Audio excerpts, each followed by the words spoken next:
And now, Ralston Reports.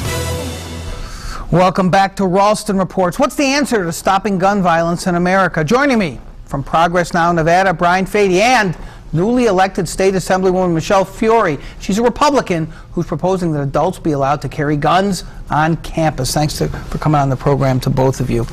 You sent a long email today to your list about this tragedy in Connecticut and what you think should happen. I'm going to quote from it and a bunch of different things that you said in it. But the first thing you said very early on is you said, we have to take measures to prevent this from ever happening again. What measures? Well, let's look at Connecticut. Connecticut, according to the Brady Industry Reports, has the 4th most strict gun laws. Let's look at the tragedies of shootings. Generally, where these shooters are going is where guns are not allowed.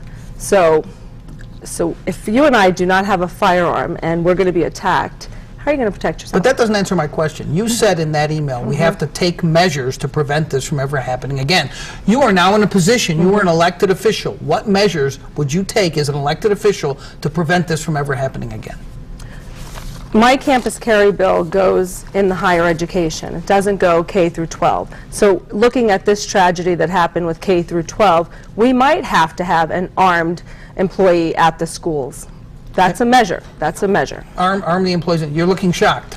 Well, correct me if I'm wrong, but I think CSN and other campuses around the state actually have, trained security forces. Who I think she's talking about K through 12 now. I'm so glad he said that. They do. They have trained security forces with firearms. You remember Amanda Collins at the University of Reno, who got raped on a police car? So where were they? And is your solution to that being that she should have been carrying a gun and shoot her assailant? Absolutely, without a doubt. But that is the argument. You know, Mr. Fried, that is the argument for Second Amendment advocates and for those against gun control, is that if you let these people be armed, if some of the folks in that movie theater had been armed, maybe they could have stopped it. What do you say to that? The troubling part of that is that the ultimate conclusion of that argument is that every single American needs to be carrying a gun at all times in order to be safe. And if that is the solution that you're proposing, Assemblywoman, or that others are proposing, I think a lot of Americans would find that pretty extreme. Well, let me ask you a question. Americans, you're an American, right? Yes, ma'am. Have you shot a gun? I have not shot a gun. Would you shoot a gun? I would shoot a gun. Would you allow me to take you to a firearms institute and let you handle a gun? Yes, I would. So I would like to do that with you first, and then have you repeat that statement. But why because it has a lot to do with it. Hang on a second. Let me handle this. School. But wait a second. Who cares if you haven't shot a gun? You can't take a position on gun control. Is that what you're suggesting? I would prefer you I haven't had an abortion, but I can take a position on abortion. Well, you know what? Be educated on it. Come with me. Let me train you in a firearms institute where you're safe. Let me train you safe. And let me tell you another thing. You're saying why should Amanda Collins have be able to shoot and kill her assailant? Well, because maybe Breonna Dennison would have been alive. Assemblywoman, are you suggesting that every single Nevadan needs to carry a gun at all times in order to be safe? Are you saying that right now, that because I am not carrying a gun, that I am unsafe? I'm not carrying a gun either. Dana don't like them. Other implications of folks who make the same arguments that you do tend to blame or place some level of blame on the people who are victims in these cases, that they were not carrying a gun, and that if they were carrying a gun, they would have survived. You are insinuating that right now, because I am not carrying a gun, if someone were to come into this studio and start shooting, it would be my fault if I were to get hurt or killed because I'm not carrying a gun right now. Brian, wait. Were you trained to make up stuff? Because what did he make up? I mean, I'm insinuating that if someone comes in here and shoots, it's his fault because. Really? I mean, you're reaching. So, Johnny, talk. I guess what I suggest. Well, let's show people some more about what this email that you sent out this afternoon. It was a lengthy email, but I want to come up with a few more quotes just to raise Brian Fady's blood pressure. In our communities today, the bad guys have guns and the good guys obey the law. And sometimes, because of our firearm laws, us good guys are put in a compromising position. That's correct. Really? How? Yeah. Let's just stick to the issue. We're going to stick to UNR, University of Nevada, Reno, okay? Amanda Collins, a concealed firearms permit, left her gun at home because school policy said she couldn't carry it. She's over 21, she had a firearm. Amanda Collins' own words, if she had that firearm, she would have kept herself safe and maybe Breonna would have still been alive. What about the argument, hang on, I'll let you jump in. What about the argument that you have, okay, so every student potentially could carry a gun onto campus. Yes. Really? Yes. And that's going to make the campus safer, you think? Where do bank robbers go? What's John, that? where do bank robbers go? No, but where the money is. Okay. But the point is, kids go out, and kids are stupid. Kids that young are dumb. They go out and drink, and they're carrying guns. No.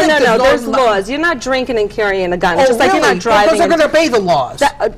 You give me one incident, John, where there's been a concealed firearms permit carrier that has broken the law, that has shot someone under an influence. But you're about to create a whole new class of them by letting them on campus, are you not? They're adults, and adults are going to college to better themselves, to get degrees, to get good jobs, and to protect themselves. Right. I know you want to jump in. I can tell you're eager to jump in. We're going to take a break and come back and talk more about gun control or not. Stick around.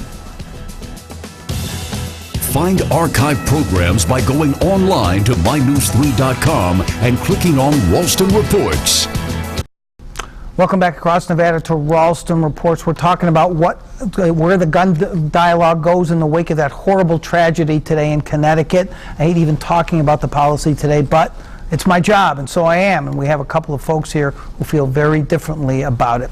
All right, I'm going to ask you a question. There's a lot of stuff going on, and Twitter has exploded on this with both sides. And what you hear from the left is, oh, the NRA, they've caused that, and Republicans are in the pocket of the NRA, and they've stifled it. David Remnick, who likes President Obama, he writes for the New Yorker. He wrote a very flattering biography. Wrote an amazing blog post today. He said he spoke today as a parent, meaning the president, but he needs to act like a leader. Listen to this.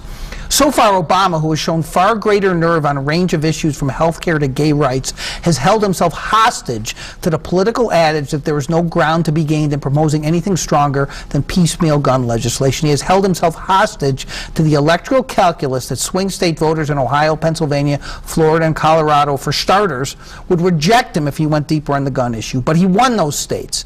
Now it's time for him to risk their affections, to risk disapproval in general in the name of saving lives. What about that?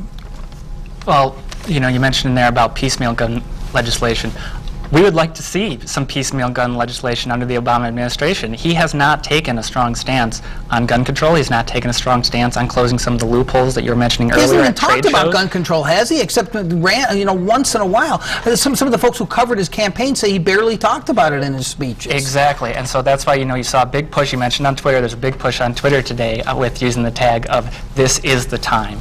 As in, this is the time to have this discussion. This is the time to start talking seriously about what you can do at the federal level to keep guns out of the hands of people like today who shot children to death.